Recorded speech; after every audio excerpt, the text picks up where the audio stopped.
Hello, Hope family. Hey, it's been a while since I've recorded one of these things.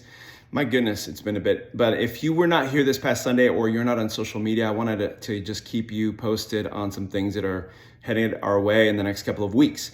One is we have Christmas Eve services, one at 4, one at 6 p.m. Invite some people, pray about it, invite some people. We always say we find, we tell, we bring. We find people we love and care about, we pray about it. We tell them what we know about Jesus and we bring them on the journey with us. So invite them to church. People will go to church when you invite them. And so let's take a step of faith and do so.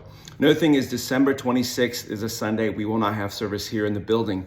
We will have an online experience and we want to invite you to that. It's at 10 a.m. It's going to be really short, just an encouraging message. Maybe it's going to be a devotion and we want you to be a part of that.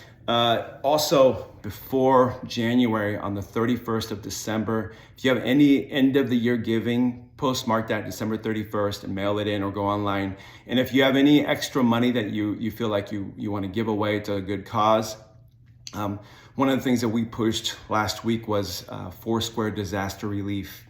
There's the tornado damage, just the carnage, lots of families displaced. Can you imagine having a family, being a family, and right around the corner from the holidays, you have nothing? So if you feel led, give to that. There's a spot on our website on the giving tab. You can scroll down, you'll find Foursquare disaster relief. Go on there and give. In January, I'm really excited. In January, we're starting a series called God Has a Word. And the first Sunday, we're going to talk about God has a word for you and for your family.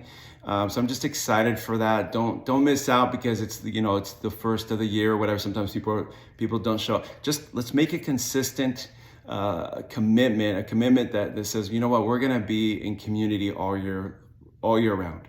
I'm really excited. I do believe God has a word for you. I do believe that God has a word for your family. I do believe that God has a purpose for you.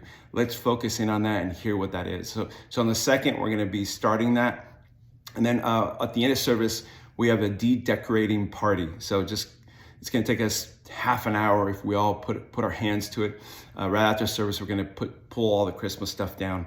And then on the 9th of January, we're going to launch our monthly challenge for the church. We're going to do 21 days of prayer and fasting. And we're going to walk through a book called Starving. Now that sounds terrible, but it's actually a really good book that it's connected to a journal. It's a great way to really focus in and say, okay, God, I want to hear from you. I want to hear from my family. I want to hear for my community. What's my purpose? I think a lot of times we have a lot of things in our life that are good, but maybe not needed. And God's saying, let's put some of those things aside and let's focus in for a bit.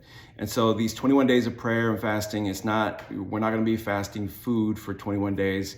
There's going to be 20 days of journaling. There's going to be 19 days of drinking much more water than we have been, because that does great things for our bodies, our minds. It allows us to focus.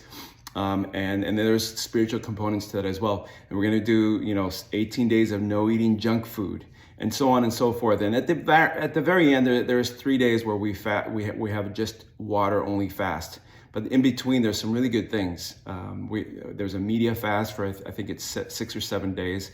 But we really want to connect with God. If we really want to hear from God, we gotta make some movements. We gotta take some steps of faith and say, okay, God, speak to me. Anyway, that's it right now. I hope you guys are doing well. See you at Christmas Eve. Love you guys. Take care.